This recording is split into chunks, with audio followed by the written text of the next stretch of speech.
বলবে না। চল চল চল, রান্না করে খেতে দিবি, দেরি হয়ে যাচ্ছে। ওগো, কি রান্না করবো? কেন? ঘরে তো চাল নেই। কি? ঘরে চাল নেই। চাল নেই কি হয়েছে রে? মারে ভাতে দিবি?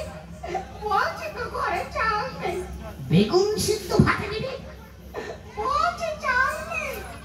ওরে তাহলে একটা মূলো সিদ্ধ দিবি? ওই বাবা, শুনতে পাচ্ছে না? এত করে বলছি ঘরে চাল নেই। কি হারামজাদি মাগি, ঘরে চাল নেই মানে? চাল নেই? গত মাসে 1 কিলো চাল কিনে দিস, সেই চাল কি করেছিস বল?